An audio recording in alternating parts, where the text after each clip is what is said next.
la presentación y ahí estamos grabando. El video de la presentación lo vamos a mandar por correo. Así que no se preocupen en las fotos y qué sé yo. Ya, súper. Oye, sabemos que nos tocó un horario complicado, ¿cierto? Después del almuerzo. Es como el típico horario en el que cuesta más hacer clases cuando uno está, ¿cierto?, en el colegio. Tanto para profesores como para estudiantes, o sea, ambas dos. Así que también esperamos que tenemos aquí preparadas un par de actividades para que podamos como volver a encender la chispa, ¿cierto?, de la atención, de la motivación de estar acá. Pero antes de eso, vamos a comenzar con una pequeña actividad. No me resulta rellena, Víctor. ¿Cómo se llama la presentación? Que hay muchas. No, tranquilo. Presentación congreso. Ahí está. Claro, presentación final. Es que mira, le pongo grande y no se agranda. Ya, para hacer cosas raras, a ver, aquí. F5. ¿Dónde está la flecha? Ahí. No, pues, una sola. Ahí está. Rellena, cuéntate un chiste. Ya, se ve. Ahí está, perfecto. Eso. ¿Conocen este medidor emocional? ¿Lo habían escuchado de alguna parte? Sí, cierto, sí, se conoce. Claro, este medidor emocional es parte como de las técnicas, ¿cierto?, de la metodología Ruler, que tiene que ver justamente con la autorregulación emocional, ¿cierto?, y el desarrollo socioemocional. Entonces los quiero invitar de forma bien sincera, ¿sí?, bien consciente, de que se puedan posicionar en uno de los cuadros de este plano cartesiano, ¿sí? Si vemos por acá, entonces tenemos el eje del sentimiento, que va desde tener una sensación desagradable hasta una agradable, ¿cierto? -5 sería muy, muy desagradable, no quiero estar aquí, quiero salir corriendo. Y +5 sería, qué bacán estar aquí, la estoy pasando súper bien, ¿sí? Y por el otro lado tenemos el eje de la energía. ¿Con cuánta energía me siento en este momento? ¿Me siento bajo de energía? Quizás me siento un -4, un -3, o me siento con una energía alta. Un +2, un +3, un +5 quizás. Quiero que todos anoten así como para sí mismos en qué cuadrante se ubican. ¿Tú el cuál estás, Víctor? Ah, buena pregunta. Yo diría que estoy en un... ¿Cómo estáis de energía? Estoy en un +3. Ya. Porque por lo que implica, ¿cierto?, como pararse aquí en el escenario, que no me gusta además, como ver desde arriba se me hace raro. ¿Y agradable o desagradable? Yo creo que en cuanto a lo agradable o desagradable, estoy en un... Ya le vamos a poner también un +3. Estoy en un +3. O sea, estáis aquí. Sí, justamente en ese cuadro. ¿Ustedes se ubicaron ya? ¿Pusieron algún número? Ya. Entonces, vamos a... Ahora que ya pudimos identificar dos rasgos, ¿cierto?, de cómo nos sentimos, vamos a ponerle nombre, una etiqueta, identificar en qué cuadrante nos pusimos. Por ejemplo, yo dije que estaba en el +3 con el +3, ¿cierto? Eje X +3, eje Y +3 sería entusiasta. Ahí le puedo identificar, darle un nombre a la emoción que siento en este momento. Una pregunta tengo. ¿Quién más está entusiasta como Víctor? Levante la mano. Ahí, miren. Mira, somos varios entusiastas. No tanto, está bueno. Tampoco. No, pero estoy mirando el vaso medio lleno. Ya. Otra pregunta, perdona. Sí. ¿Quién más está amarillo? En el cuadrante amarillo. Ah, ya, ahí sí, vale. Ahí ya, está en el cuadrante amarillo hay más. ¿Ya? ¿Quién quisiera compartir en qué cuadrante le salió, qué etiqueta? Levantando la manito ahí fácilmente. Acá, usted. Yo voy. Jubilosa. Jubilosa. Ya, ¿dónde tenemos jubilosa? Ah, suena... +2 +1 ahí. +2 +1, jubilosa. Suena que jubilosa está como más arriba en el amarillo. Suena. Claro. ¿Quién más? ¿Quién más quiere compartir? A ver. ¿Más dos? Más dos. Más dos, más dos. Feliz. Feliz. Bien, Bien. sí, súper. Acá él tiene... También feliz, bien. Apa. Más cuatro. Ya. Inspirado. Inspirado.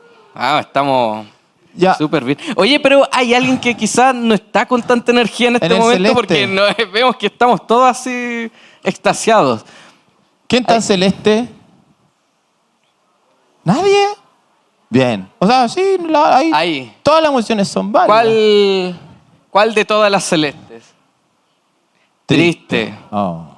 Y también es comprensible, o sea, pasan varias cosas en el día y es importante identificarlo también. Entonces, ya pensando en cómo nos estamos sintiendo ahora, los quiero invitar a hacer una pequeña actividad en el que nos movamos un poco y nos conozcamos también, ¿sí? ¿De qué se trata estas frutas y movimiento? Muy sencillo. Necesito algunas personas para que me puedan indicar su fruta favorita y junto con indicarme su fruta le vamos a dar un gesto a esa fruta o un sonido, lo que sea. Un aplauso, un salto, mover la mano, lo que ustedes quieran. ¿Quién quiere decir su fruta? Voy. Su fruta y un movimiento. Sí, pero también su nombre, por Su favor. nombre. Manuel, Manuel, plátano, ya, plátano, y sería plátano. ya. Con Plátano. sonido plátano. Plátano. Ya, plátano, ya, perfecto. Manuel, gracias, entonces, Manuel. plátano. Y, ¿cómo era el gesto? Hagámoslo entre todos. Plátano, perfecto. Hay que ponerse bien. Plátano, ya. Ya. Tenemos ya nuestra primera indicación, entonces. Por acá. ¿Usted?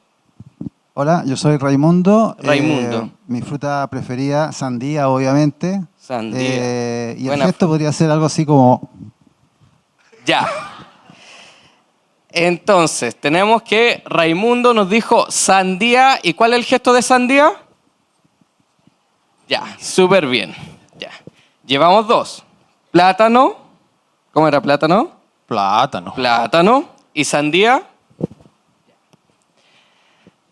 ¿Lo dejamos hasta aquí Otro o incluimos más. más frutas? Una más. Incluimos Una más, más, ¿cierto? Sí. ¿Quién más Ya. quiere decir fruta? ¿Quién más? Levante la mano. Usted. Hola, mi nombre es Paula y mi fruta preferida es la piña, que sería... Ya. Entonces, piña, ¿cómo es? Es como en Che Dolor y vos. Que está como ácida la piña. Sí. Sí. Ya. Vale. Ahí está. ¿Otra Ya, más? entonces llevamos 3. Vamos a poner una 4, ¿ya? La última, La vale. última, la cuarta. ¿Alguien por acá? Usted. Hola, me llamo Lili y la frutilla. La Es mi fruta frutilla. favorita y podría ser frutilla. La mano derecha arriba suficiente. Mano derecha arriba, sí. Sí, Frutilla. Ya. Ya, vamos a practicar. ¿Cuál era la fruta, Víctor? Ya. Tenemos por un lado plátano. Entonces, ¿cómo es plátano? Plátano. Perfecto. Tenemos sandía. ¿Cómo es sandía? Sandía, bien. Tenemos piña. Perfecto. Y tenemos frutilla. Ahí, mano derecha, ahí. Estaba atenta. Bien. Ya, tenemos. Entonces, esto va a ser muy simple. Vamos a contar una historia, ¿cierto? Y cuando ustedes escuchen la fruta, alguna de las frutas que se indicaron ahora, todos tenemos que hacer el gesto. ¿Se entiende? Ya. Bueno, así que les cuento. Yo resulta que hace poco me cambié de casa. Estoy viviendo con mi pareja desde este año y el tema de las compras ha sido un tema. De repente se nos olvida, de repente se nos... Muy Víctor. ¿Ah? Muy Víctor que se olviden las compras. Sí, ¿cierto? De repente compramos fruta y se nos pudre en el refrigerador. A mi polola, por ejemplo, le gustan harto las frutillas. Bien. Sí. Y yo no soy tanto de frutillas. Yo soy más de piña. Claro. Pero entonces decidimos que la fruta que teníamos ya se nos había echado a perder, así que la botamos. ¿La Botamos botaron? la frutilla. Ah, mira. Y la piña la decidimos congelar. Buena. Y fuimos a la feria a comprar más fruta. Y en eso nos encontramos, muy extraño en octubre, pero había alguien que estaba vendiendo sandías. ¿Sandía? Sí, así es. ¿En esta época? Sí, en esta época. ¿Cómo en conserva sandía? ¿Cómo sandía en esta época? No sé de dónde la habrá sacado, pero se veían buenas las sandías. Así que compramos una y junto con eso compramos plátanos también. Oh, plátano. Íbamos con la feria, con nuestro carrito, íbamos apurados, sí, porque, bueno, la vida es así, pues uno siempre está apurado. Y chocamos con una señora y su carrito. ¿Con otra señora? Sí, la señora tenía en su carrito ¿Verdura? papayas. Papaya. Sí. Ya. Tenía Oye, la feria buena que vais tú ahí. Sandía y Tenía frambuesas también, imagínate. frambuesa. Tenía piña también. Tenía plátanos. Plátano. Así que chocamos con la señora y quedaron todas las frutas desparramadas. Ahí empezamos a tomar lo que era de uno, lo que era del otro. Yo creo que me llevé más piñas de las que tenía. La señora yo creo que se quedó con un par de plátanos. Plátano. Y lo que más me importaba a mí Ya. era la sandía. Porque era Porque era sandía en tarro. ¿Ah? Sandía en tarro. Claro, Sí, claro. pues, son difíciles de encontrar esas. Sí. Así que tomé todas las cosas, las frutas, las verduras que habíamos comprado, llegamos a la casa y descubrí que la sandía estaba rota. Pero igual la pudimos comer. Bien. Ya, bien. Un aplauso. para Aplauso. ustedes.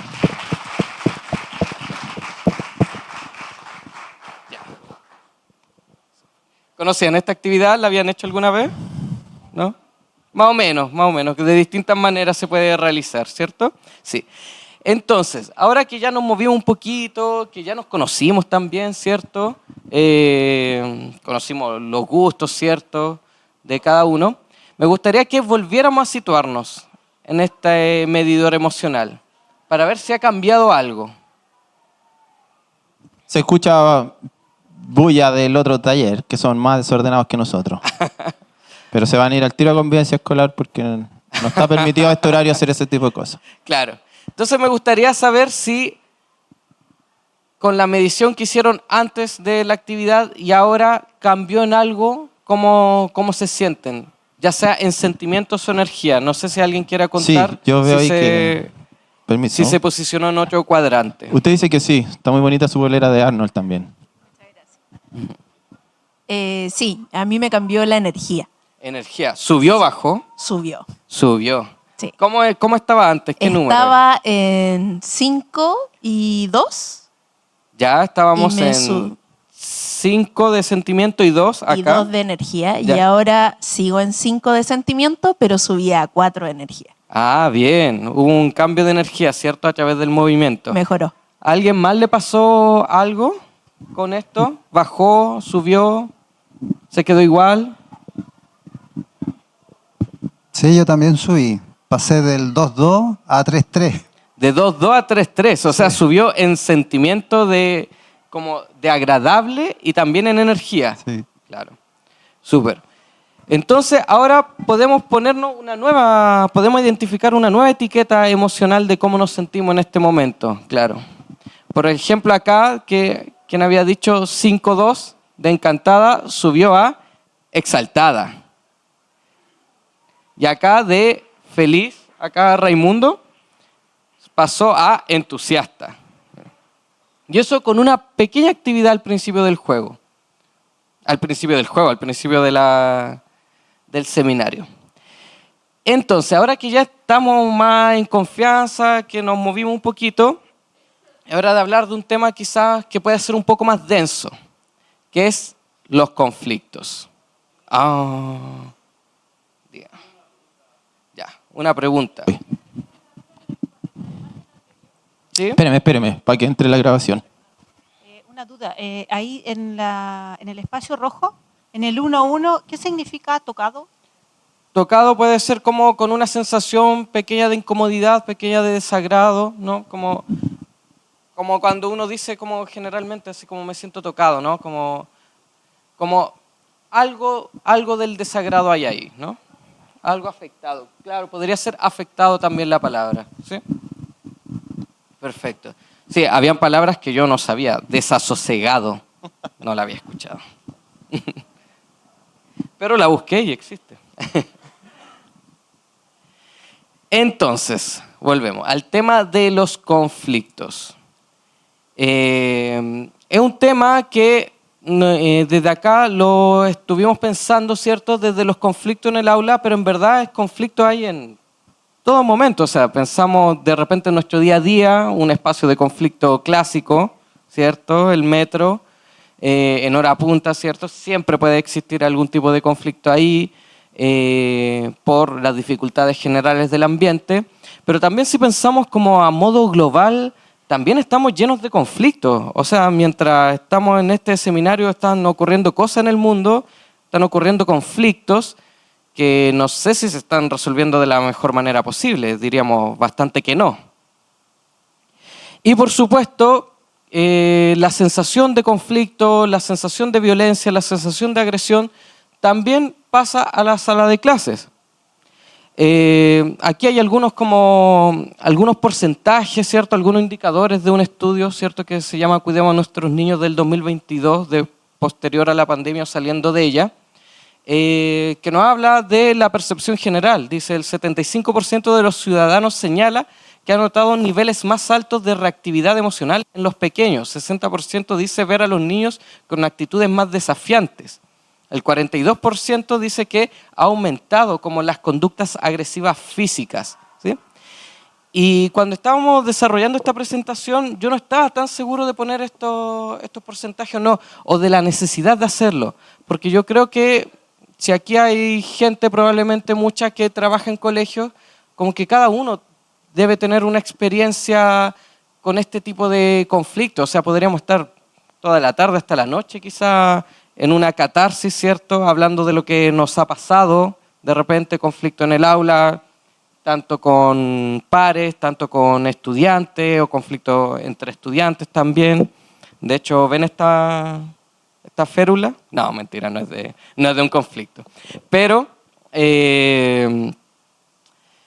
claro, sabemos, estamos aquí justamente porque algo nos llamó del nombre de esta ponencia, ¿cierto?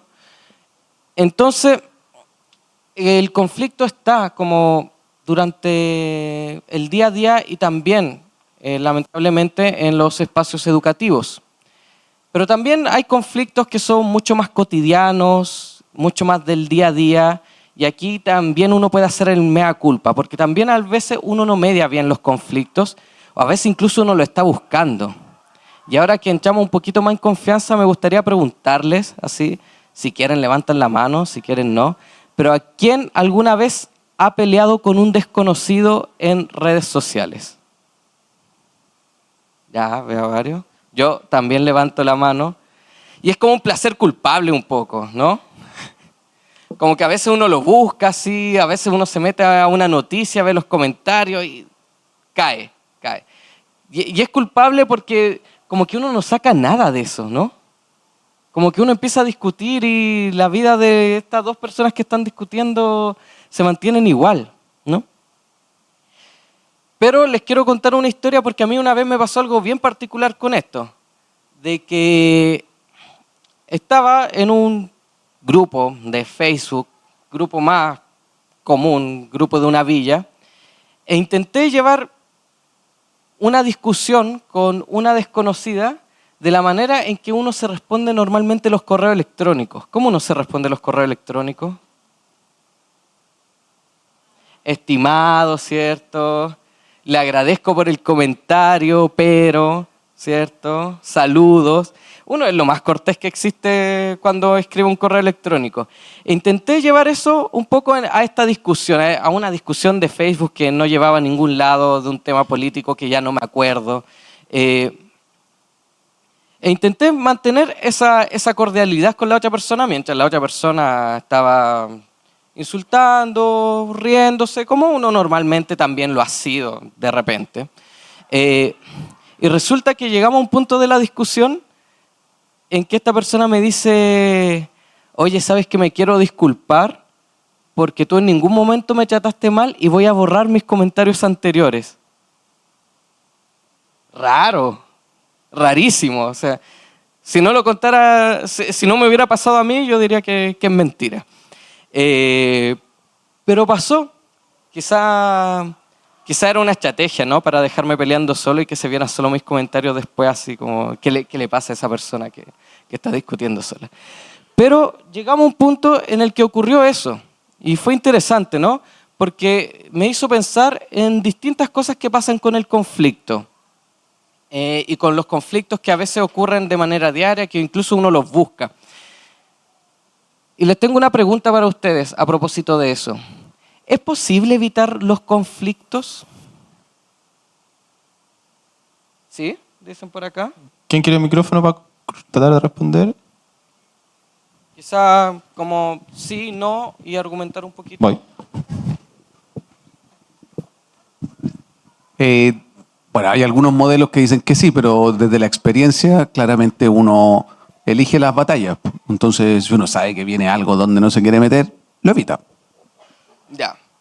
Como que es posible evitar algunos conflictos. ¿Ya? ¿Hay alguien que tenga otra opinión, que quiera comentar algo distinto a propósito de esto? Permiso. Hola, yo creo que más bien uno evade el conflicto. Ya. Eso. Ya, que es distinto, ¿no? Como que evadir el conflicto no hace que el conflicto se vaya, ¿no? Sino que sigue ahí y uno parece que lo está evitando, pero no se puede evitar por siempre. Se estaba peinando. Ah, se estaba peinando. Sí, pensé que quería decir. Falsa pero se alarma, estaba falsa peinando. alarma. Ya, claro. Bueno, ¿qué nos dice la teoría sobre el conflicto a propósito de esto? ¿Sí? Que los conflictos son naturales e inevitables. Provienen de la diversidad y las diferencias naturales entre las personas. O sea, en un grupo humano, si metemos a 40 personas en una sala de clases o en cualquier espacio, van a ocurrir conflictos, ¿sí? Por ejemplo, aquí tenemos estas dos personas que están discutiendo simplemente por qué es lo que están viendo, si un 6 o un 9.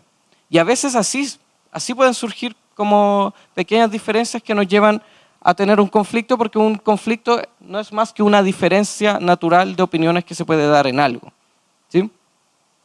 Lo otro es que no son necesariamente negativos, ¿sí? No es que uno tenga que aprender a evadir el conflicto tal como decía acá, porque el conflicto se sigue manteniendo, ¿no?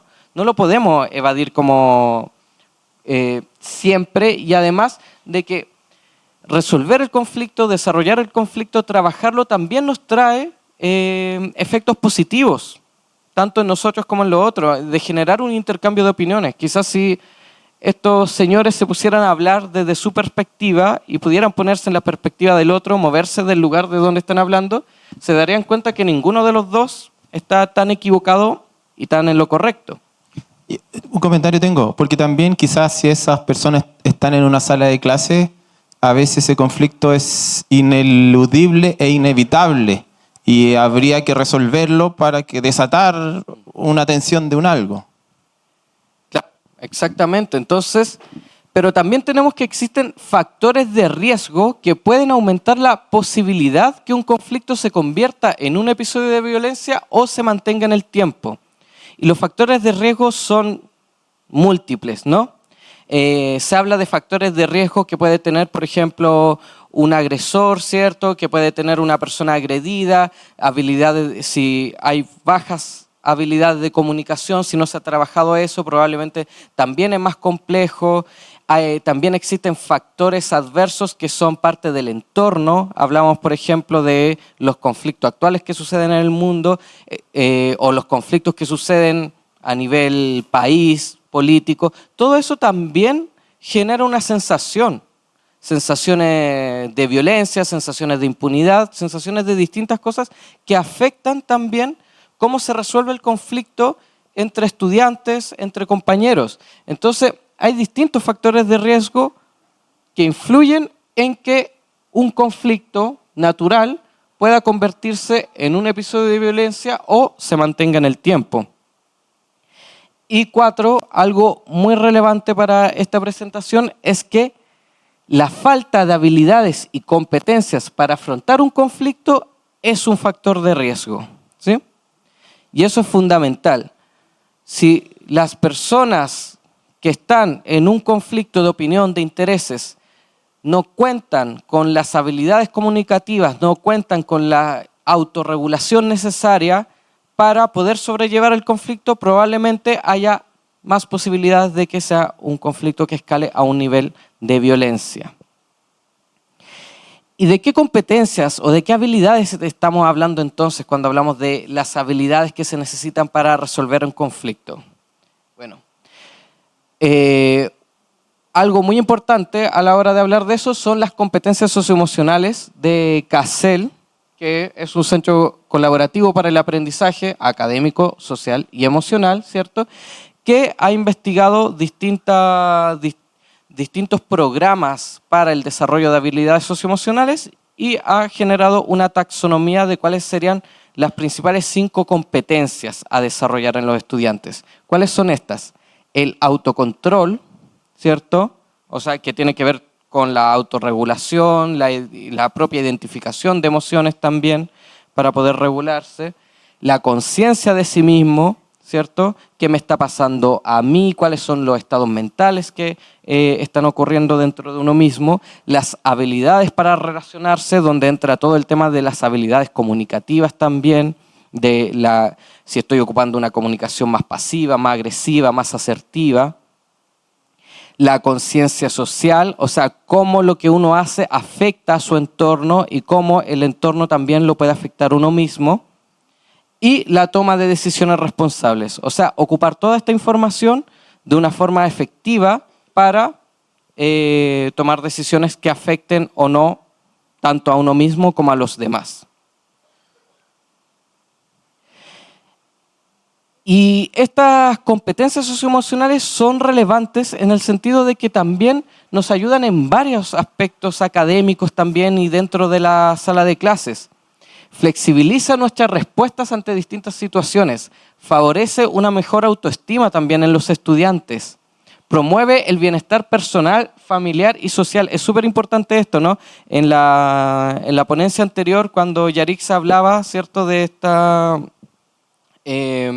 este gráfico de Bronfenbrenner, ¿cierto?, y el modelo sistémico, justamente nos estamos refiriendo a esto, de que las habilidades y competencias socioemocionales que desarrollan los estudiantes afectan no solamente a un aspecto, a un contexto en general, sino que afectan los distintos contextos en el que se desarrolla ese estudiante, tanto en la casa, en el colegio o a donde vaya, ¿sí? Y algo también que súper archimega estudiado, que son que el desarrollo cognitivo y emocional van de la mano y un mayor desarrollo socioemocional permite mejores resultados académicos. ¿Por qué? Porque es distinto un estudiante que, por ejemplo, tiene una mentalidad fija de que piensa que nació con ciertas habilidades, que nació con ciertas competencias y no puede salir de ahí, a un estudiante que piensa que si le pone esfuerzo, si dedica tiempo a lo que está haciendo, puede mejorar en lo que está haciendo. Y eso también es parte de las competencias socioemocionales. Y permite una toma de decisiones más adaptativas y bajar conductas de riesgo incluso en adolescentes. Entonces, vemos que hay hartas cosas aquí por lo cual es necesario tomar en cuenta las competencias socioemocionales para mediar el conflicto. Que le da harto la espalda a la cámara y después va a quedar ese video. Ah, perfecto. ¿Va? Se va a ver mi espalda Se va a ver harto tu espalda. en 10, 15 minutos de video. No, claro. Entonces, por ejemplo, ¿cómo podría ser una mediación de un conflicto tomando en cuenta las competencias socioemocionales?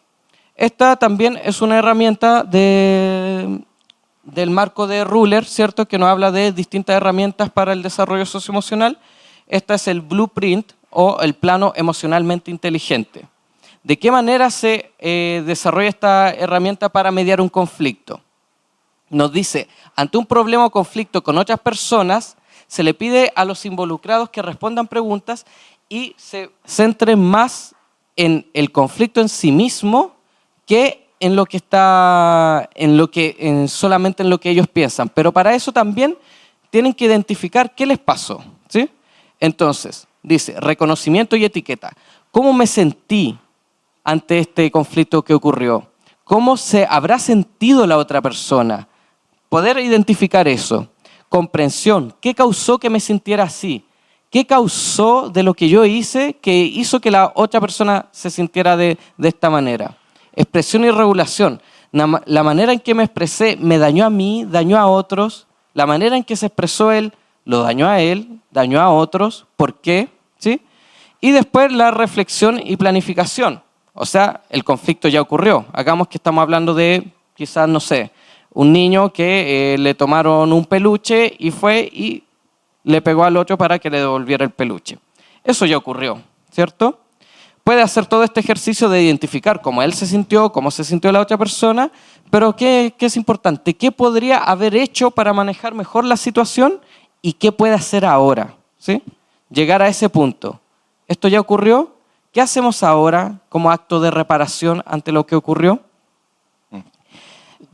Yo tengo unos comentarios respecto a esta herramienta que es muy útil, pero implica una habilidad cognitiva por una parte bien elevada, porque en el fondo espera que las personas reflexionen.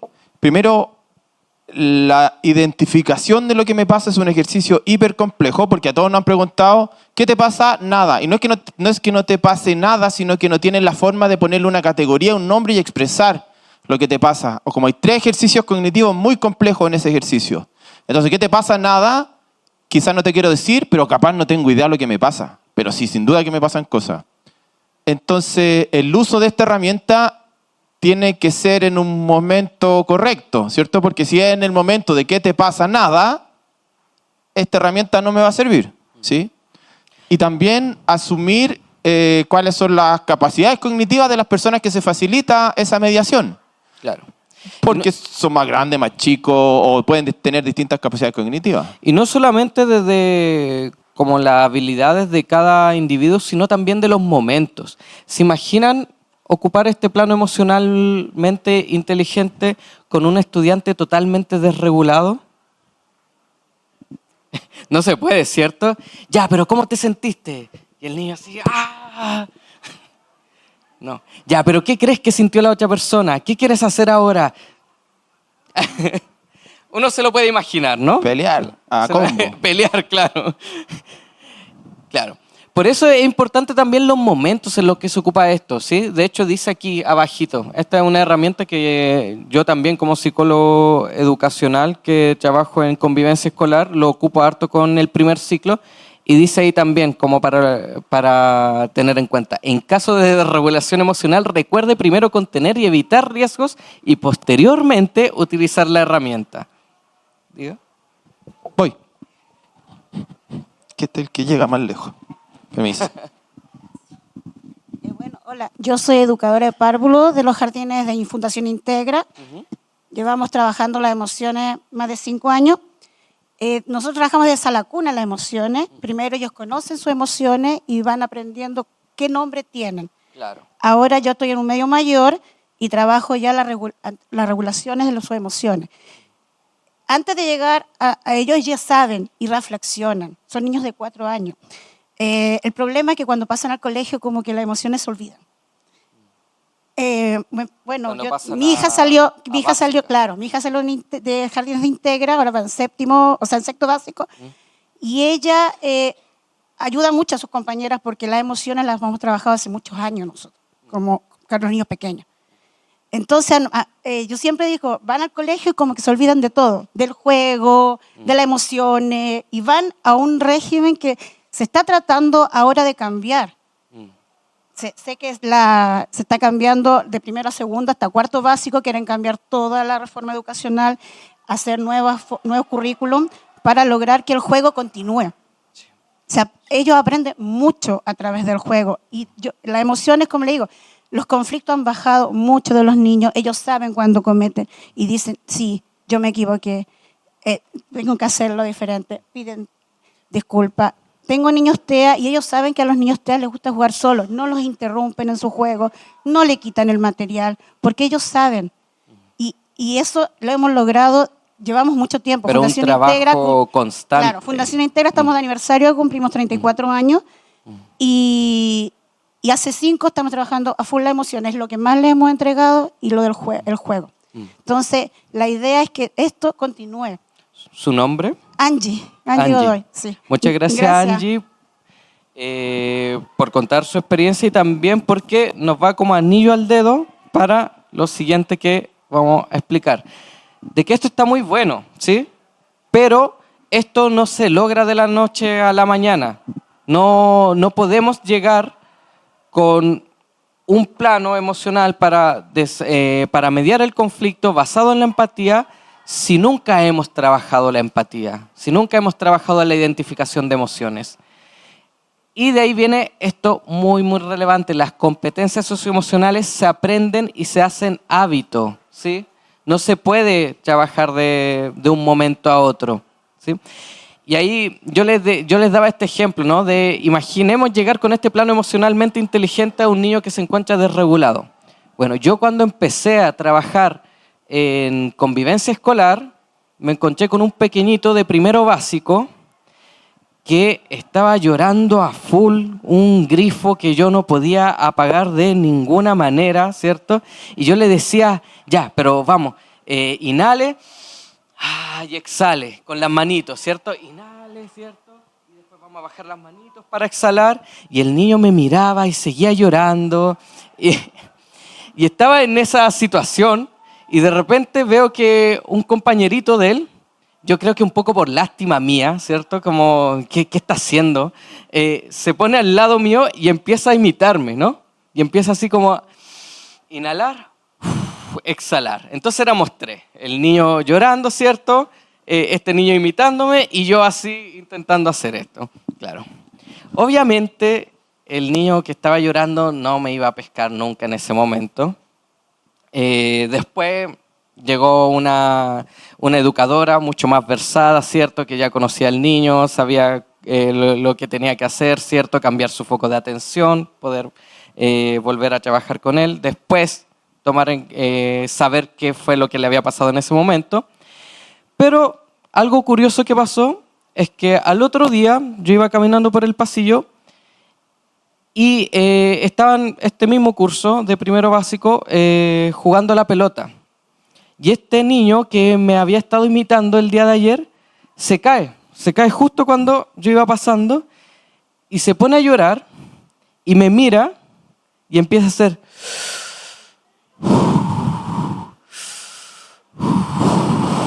y logra volver a su estado más tranquilo, ¿cierto?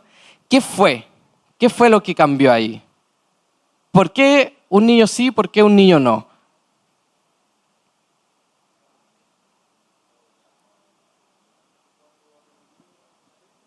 ¿Ya? ¿Sí? ¿Cierto? Claro, no estaba en un momento en un momento ni de euforia, ¿cierto? Ni de llanto. Estaba en un momento de calma cuando aprendió la técnica, ¿cierto? Por eso él la pudo ocupar después. Y eso tiene mucho que ver con lo que decía Angie, ¿cierto?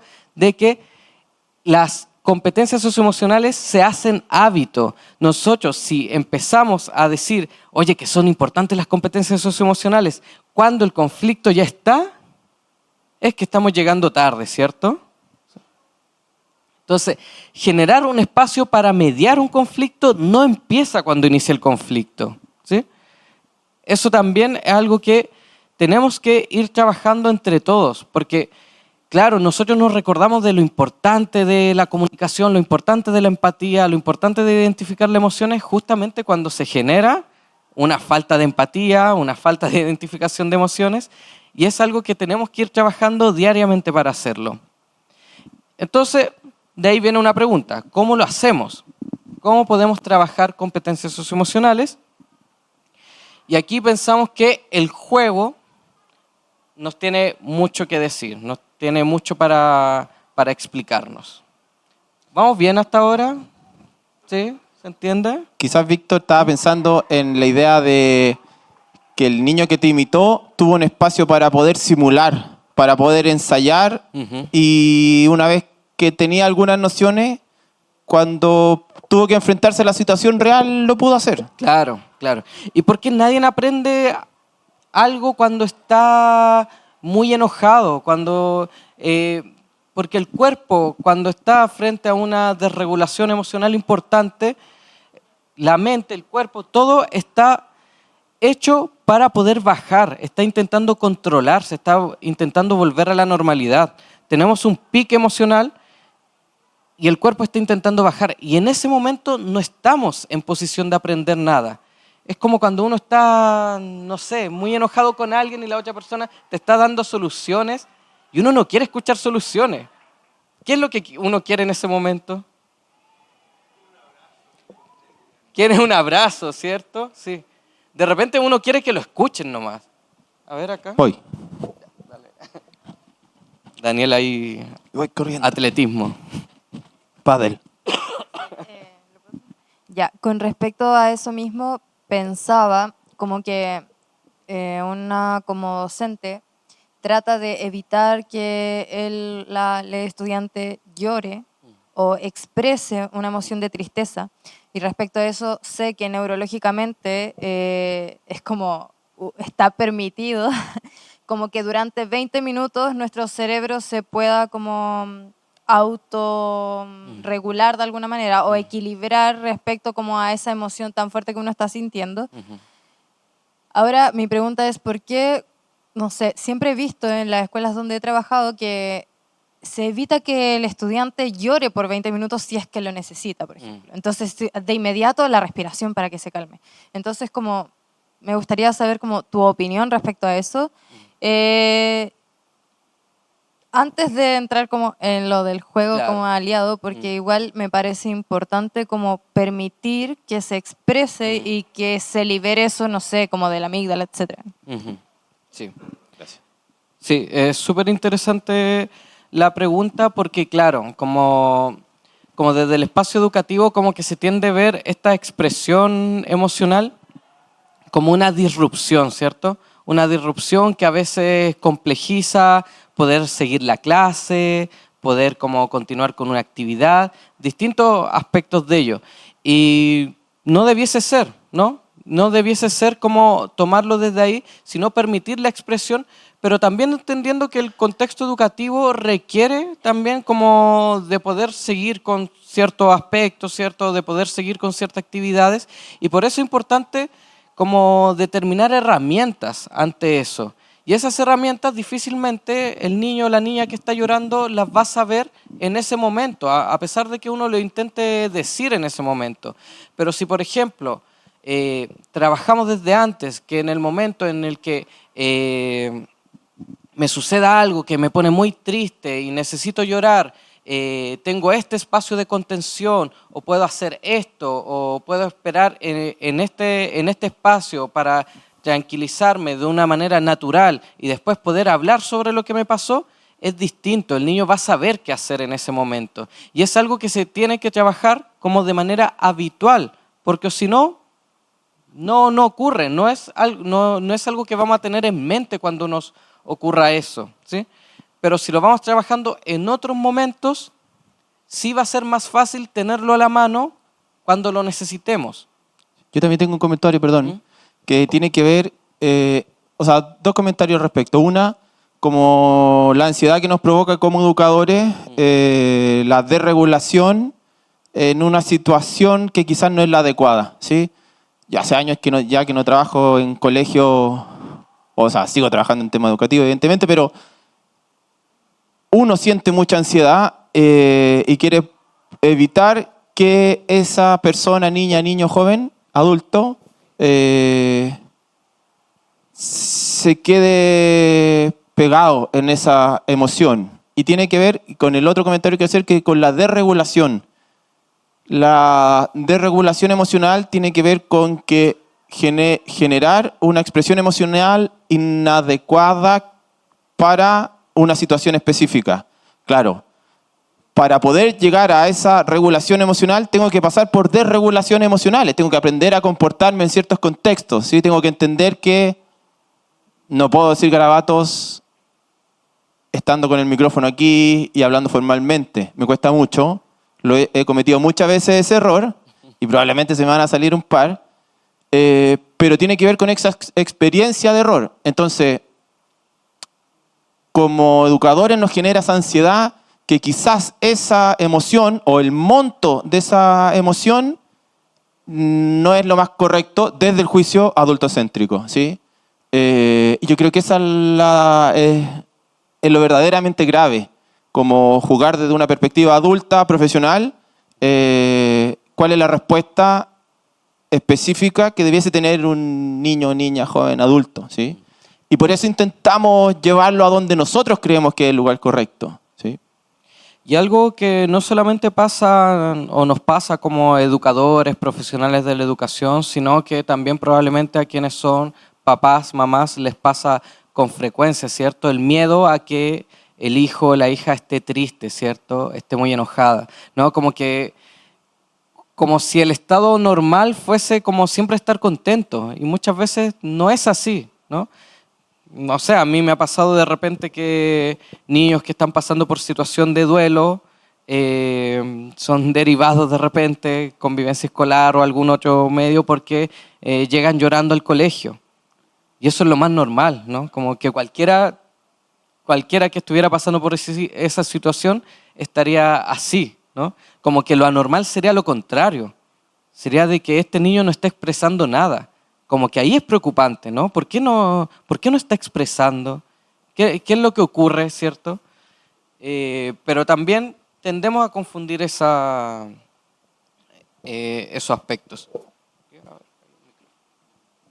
Mientras, un segundito, Sí, te quiero avisar que lleváis 50 minutos y no habéis hablado nada de juego. Gracias. Gracias, Víctor.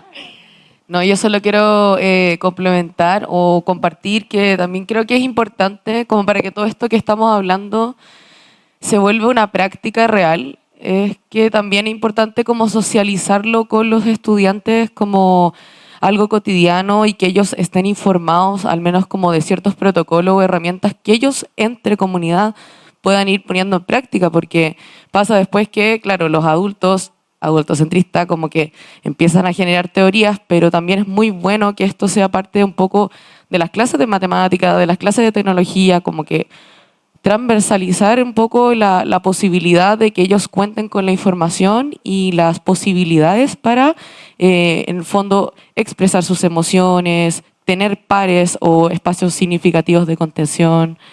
Y bueno, todo lo que viene después, que es la práctica del juego mismo, como qué bacán que nos podamos unir a esto, pero también canalizarlo. Pero sí, como que creo que es importante socializarlo con los estudiantes porque a veces los subestimamos y en verdad son unos genios. Eso.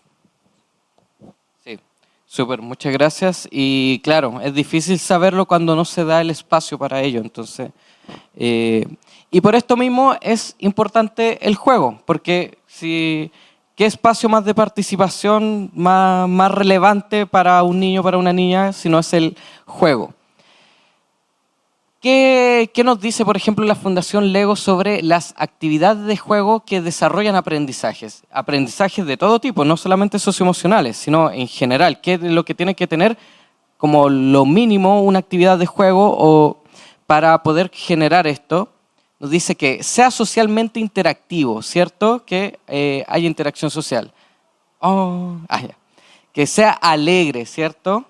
Que haya alegría de por medio. Que sea significativo, o sea, que lo que está haciendo el niño o la niña lo pueda relacionar con conocimientos previos. que haya un involucramiento activo en lo que está haciendo, o sea, que realmente esté participando. Si un niño que está jugando un juego de mesa le estoy diciendo, mueve ahí, no, ahora hace este movimiento, no, ahora tira el dado, no está participando realmente, ¿cierto? No está generando este involucramiento activo. Y que sea iterativo, que era lo que mencionaba Daniel. O sea, que se pueda volver a realizar muchas veces, que haya aprendizaje del error. Y el juego tiene mucho de eso. ¿Sí? Perdona, pero es que tenéis poco tiempo, pero que quiero detenerme en algo. Mira, vuelve. Ya, pero ¿cómo es la cosa? Ya, yo te doy unos 10 minutos los míos después. Pero esta propuesta conceptual es la única que releva a la alegría como un componente de una estrategia didáctico-pedagógica, ¿cierto? Tanto así que Lego propone que esa alegría se puede evaluar, se puede planificar y se puede dimensionar. ¿Qué significa? Porque esa es la diferencia que tiene el juego de casi todas las otras estrategias didácticas. Claro, porque uno puede sacar incluso indicadores de ello. Sí, claro. Eso. Pero ya, hablamos de lo que tiene en común las actividades de juego y también podemos hablar sobre lo que las diferencia. Jennifer Soch nos propone distintos tipos de juego según qué tan reglado está por el estudiante, por el niño o por el docente o por el adulto. Entonces tenemos el juego libre, ¿cierto? Que es guiado por el niño o la niña. El juego guiado, que es un juego donde, si bien el niño o la niña lo guía, hay un andamiaje por parte del adulto. Luego está el juego con reglas, que es dirigido por el adulto y jugado por el niño. Y luego está la instrucción directa, donde no hay mucha participación del niño o la niña. ¿Sí? ¿Y por qué es importante esta diferencia? Porque distintos tipos de juegos nos van a ayudar a desarrollar distintos tipos de competencias socioemocionales. ¿Sí? No todo... Porque siempre hablamos del juego, ¿no? El juego como un abstracto, una bolsa de gatos que es difícil diferenciar. Y aquí me gustaría detenerme en 3 aspectos, ¿no? El juego libre, el juego colaborativo y el juego dramático y en los beneficios en el desarrollo socioemocional. Por un lado, el juego libre, el juego de exploración, ¿cierto? Que los niños, que las niñas hacen con sus juguetes, con el entorno, en donde no participa un adulto, sino más que observador o participando con alguna dificultad que presenta el niño en ese momento. Tiene distintos aspectos muy relevantes en las competencias socioemocionales: desarrollo creativo, autorregulación, resolución de problemas, habilidades para relacionarse de forma espontánea, flexibilidad cognitiva. O sea, ese tipo de habilidades socioemocionales están muy referidas al juego libre, ¿sí? Particularmente relevante, ¿cierto?, en educación de párvulos, ¿sí? Muy, muy relevante. Pero, ¿qué nos dice, por ejemplo? Voy a esa diapo al tiro. ¿Qué ocurre en Chile con el juego libre? ¿Sí?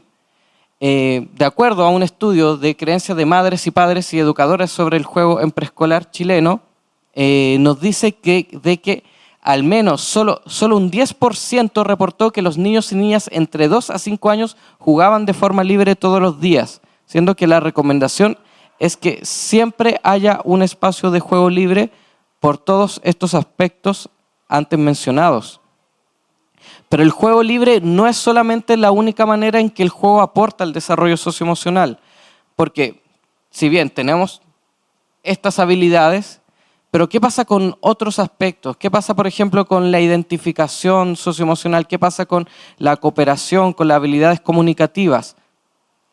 Pueden estar dentro del juego libre, pero también se pueden intencionar de otras maneras más específicas. Y ahí, por ejemplo, esto lo vamos a dejar después como para cuando se envíe la presentación. Tenemos el juego colaborativo, ¿sí? El juego colaborativo es un juego que requiere ser más guiado. ¿Por qué? Porque nuestra sociedad tiende a ser mucho más competitiva que colaborativa. Y cuando tenemos como espacios, sistemas competitivos, el juego de los niños es competitivo, ¿cierto? ¿Sí? Porque el juego recrea la vida, el juego recrea lo que uno ve, ¿sí?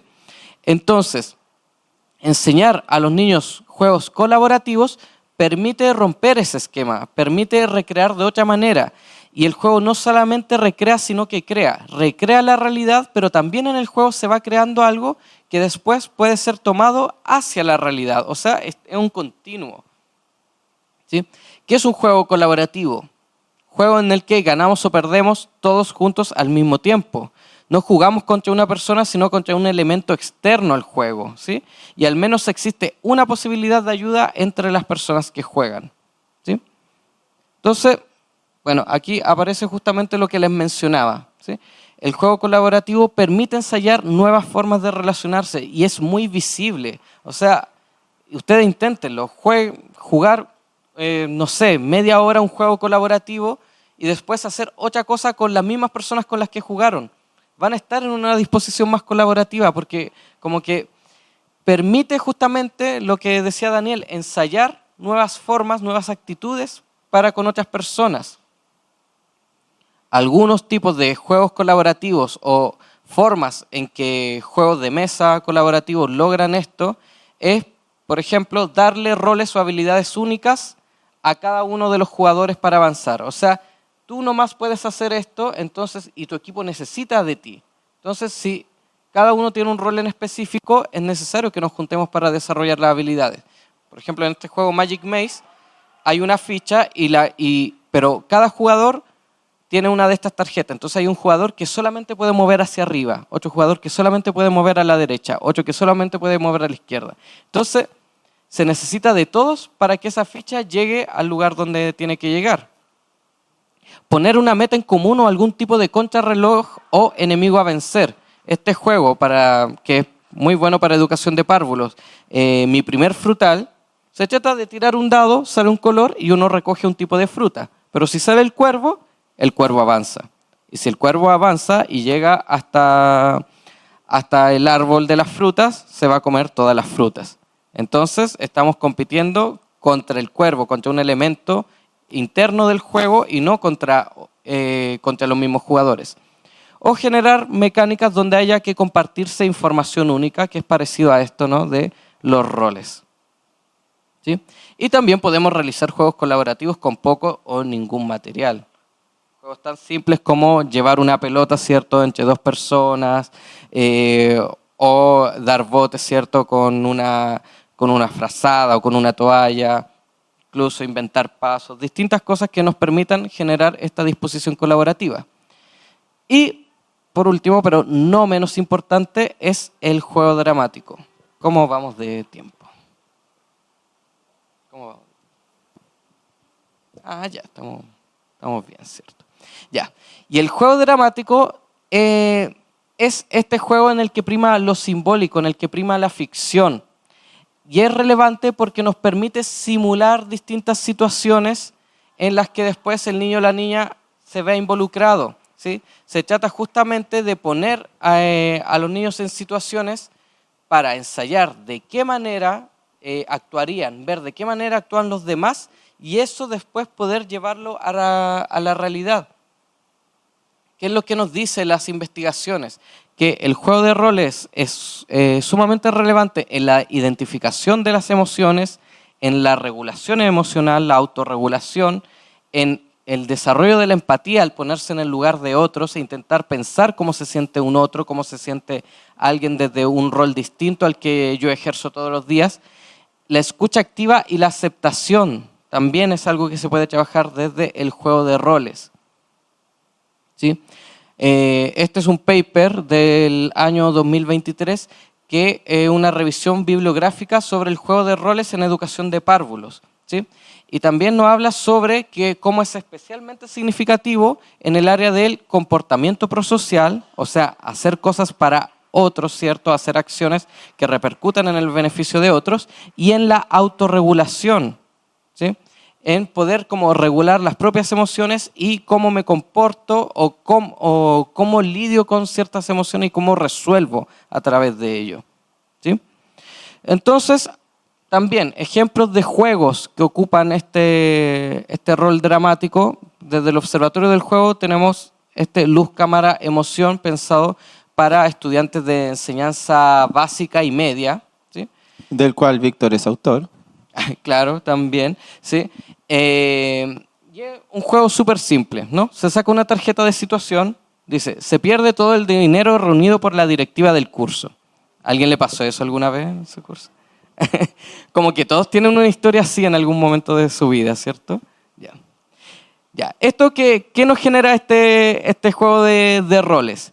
Ponernos, predisponer una situación que puede ocurrir y saber cómo se actuaría frente a eso, ¿sí? Después, cada uno de los que están jugando en esta situación tienen que interpretar una emoción. Tristeza, enojo, miedo puede salir. Entonces, su personaje dentro de esa situación tiene que interpretar esa emoción. Y después de generar esta obra de teatro, este juego dramático, sacan una tarjeta de reflexión, ¿cierto? En este caso podría ser, busca los aspectos positivos ante una situación desafiante, nos puede ayudar a ver los problemas desde nuevas perspectivas. ¿Qué aspectos positivos puedes reconocer en la historia que actuaron? ¿Sí? Entonces son pequeñas reflexiones que pueden ayudar a que una vez que los estudiantes representaron esta situación, buscar, por ejemplo, el lado positivo. Hay otras cartas de reflexión más relacionadas también como a la autorregulación, a la identificación de otras emociones de los compañeros y así. También el juego dramático se puede trabajar a través de los dilemas lúdicos, que es parecido al juego de roles, pero mucho más específico a proponer un dilema y ver qué haría cada uno en ese momento, ¿no? Por ejemplo, Identidad en Juego, propone distintas tarjetas que se pueden responder con no lo haría, puede ser sí, sin duda. Sin duda. Ya la leíste. Sí. Ya. ¿Qué dice? Necesitabas obtener la calificación mínima para aprobar un examen y así tener permiso para ir a una fiesta, pero no aprobaste. ¿Mentirías sobre tu calificación para ir? Sin duda. Sin duda. Ya. ¿Quién dice no lo haría? No la haría, sí. A ver, 1, 2, 3, 4. ¿Quién dice puede ser? ¿Quién va conmigo al carrete? Ya, los puede ser, ¿dónde están? Ya. Bien, y después estaríamos los... Que vamos al carrete. Yeah. Sí, sin duda, claro. ¿De qué nos sirve esto? También para un autoconocimiento propio, ponerse en una situación antes de que ocurra, conocerse entre el grupo, saber qué es lo que puede ocurrir bajo esas circunstancias. Y por último, también están los juegos que simulan situaciones a través de fichas o tarjetas, ¿sí? Y aquí teníamos la doctora Motus, pero ya tenemos... Está ahí. O jugamos Doctora Motu o espacio para preguntas. Ya. ¿Jugamos o preguntamos? ¿Jugamos? ¿Jugamos? Vale. Ya. Vamos a hacerlo cortito. Necesitamos a un voluntario o voluntaria. ¿Que voy? ¿Que venga? ¿Que voy? Sí, ¿Puede venir?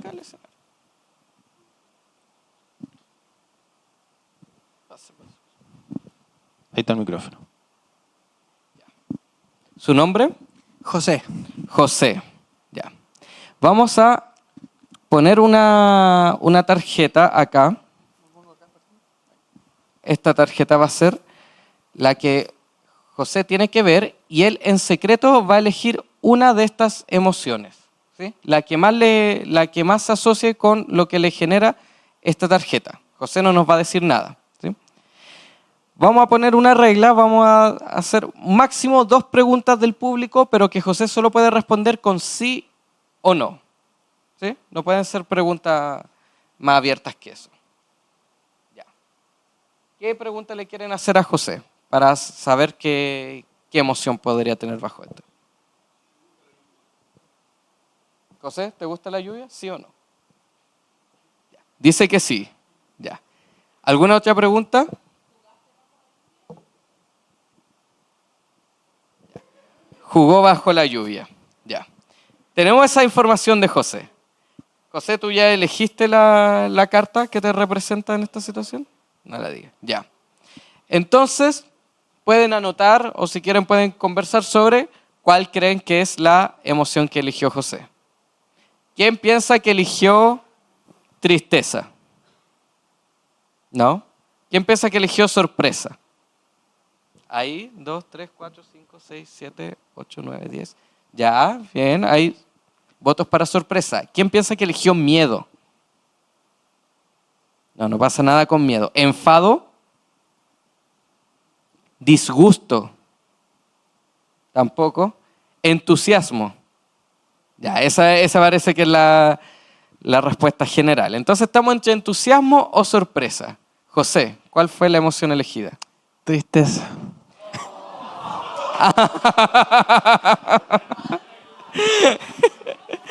José, ¿nos puedes explicar lo que tú quieras compartir nomás? No es necesario compartir tanto. No, siento que... o sea, es que es un paraguas. Pues, o sea, si hubiera sido, no sé, el charco, digamos, podría ser una connotación más alegre, positiva a la lluvia, pero yo creo que el paraguas igual es como más para otro mood, podríamos Como decir. para protegerse un poco. Claro, para protegerse, para resguardarse. Mira, interesante porque yo pensaba que estaba claro, ¿cierto? Y no, ahí nos damos cuenta de que hay que conocer más a José, ¿cierto? Muchas gracias, José. Ya. ¿Tenemos otro? Ya. Necesitamos entonces una segunda persona voluntaria. Acá. Pase para acá. Plátano, claro. Claro. Gracias. ¿Cuál era tu nombre? Manuel. Manuel, ya. Manuel, en este caso, la tarjeta es esta. Pueden mirarla bien, ¿cierto? Y elegir ¿Qué es? lo que tú veas. Ya. Claro. Y tienes que elegir entonces una emoción en secreto sin decirnos dentro de las posibilidades. Y de nuevo, para Manuel van a haber 2 preguntas que él puede responder con sí o no. ¿Quién quiere hacerle una pregunta a Manuel para que nos dé pistas?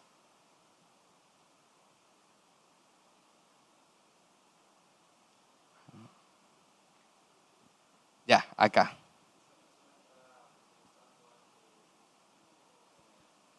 No, ya. Esa persona está pensando algo positivo. Esa fue la pregunta. ¿Sí? ¿Manuel? Solo con sí o un no. O con plátano. Plátano. ¿Me puedes repetir la pregunta, por favor?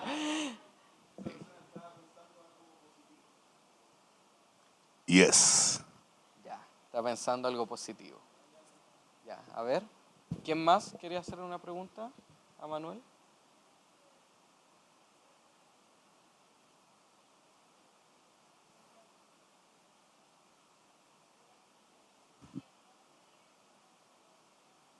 No, tiene que ser una pregunta cerrada de sí y no. Claro. Ya. Manuel.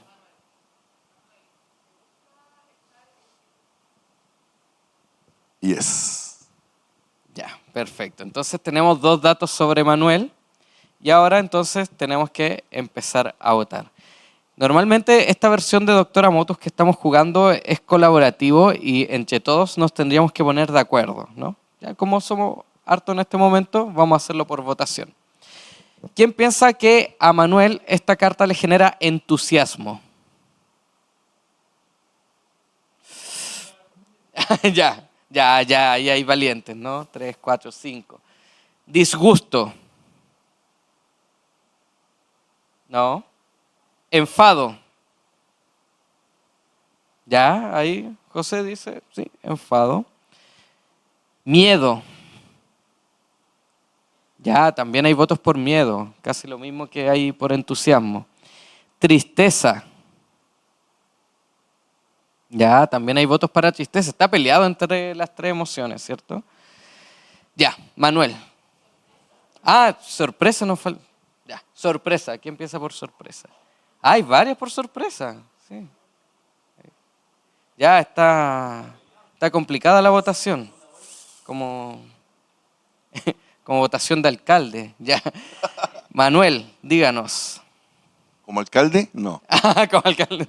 No, díganos, ¿cuál es la emoción que le genera esta tarjeta? ¿Puedo decir por qué? Sí, por supuesto. Solo porque no había otra, pero entusiasmo. Porque esta imagen me provoca como tranquilidad, paz interior, y como no está, puse entusiasmo porque ninguna otra le calzaría. Claro, pero estaba en una emoción más del lado como de lo positivo, de lo agradable, ¿no? Sí. Claro, perfecto. Muchas gracias, Manuel. Gracias a ti. Un aplauso. Oye, me gustaría escuchar experiencias. ¿Le pasó a alguno que le costó diferenciar entre lo que uno sentía con la tarjeta y lo que se estaba pidiendo? Que era distinto, ¿no? Porque no es qué emoción me causa a mí la tarjeta, sino qué emoción le causa a Manuel la tarjeta. ¿Sí? ¿A quién le pasó? ¿Sí? ¿Por acá, por allá? ¿Sí?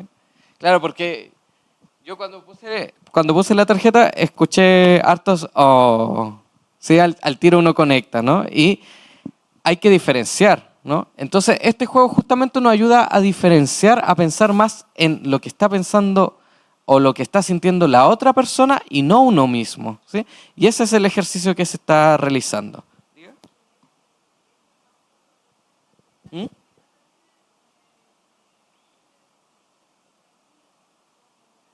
Claro.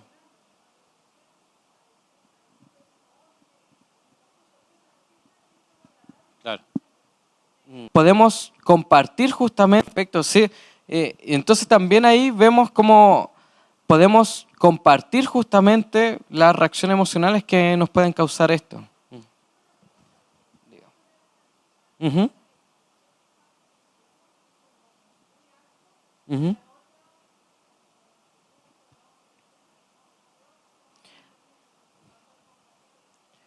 Claro.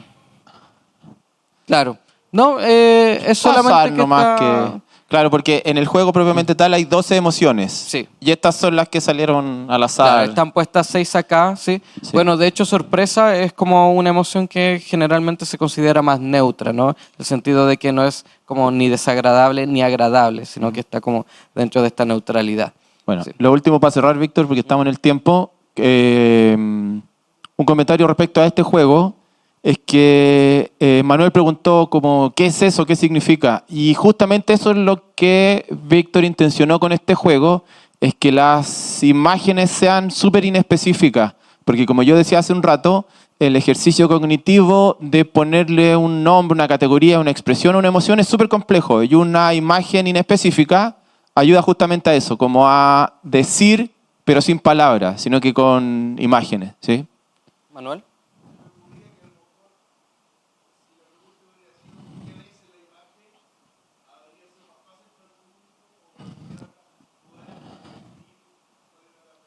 Claro, pero por eso el Víctor hace como una pequeña trampita en el juego para que sea más divertido. Sí y no, ¿cierto? Porque claro, pone un pie forzado a una pregunta, pero la gracia de este juego es que es súper amplio y da justamente lo que tú comentabas, Manuel, que nos permite como conversar a partir de una imagen que es inespecífica y desde la psicología. Habrán visto mucho el test de las manchas del Rorschach, que lo que hace es proyectar lo que uno siente sobre un algo. Y aquí lo mismo, pues, no una proyección personal sobre una imagen en específica. Bien, eso. Víctor, no sé si quiere decir algo más. Sí, solamente para cerrar, me gustaría dejar esta cita que me gusta mucho de Isabel Benke, vamos a pasar un poquito, que dice así: existen dinámicas en que uno se expone de manera vulnerable, pero el otro cumple con las reglas del juego y no te agrede. Ahí se crea un lazo de confianza en el que yo me expuse y tú no me agrediste, por lo tanto confío. Y es ese espacio, es lo que estamos trabajando en el juego, ¿sí? Y es un espacio necesario para generar las condiciones para posteriormente ocupar estrategias de mediación de conflictos en distintas situaciones. Eso. Eso, un aplauso para Víctor. Son las 16:24, nos damos 10 minutos y tenemos la última presentación aquí mismo a las 16:34, ¿sí? Y les pedimos que cuando vuelvan a entrar, ocupen los asientos de adelante, lo más adelante que se puedan, ¿sí? Si les gustó la doctora Motus, tenemos a la venta en el stand de Eso. observatorio en el piso 2. Bien, eso recuerden, ir a los stands a gastar platita ahí en los emprendedores. Sí, hay harta tienda, personas que venden.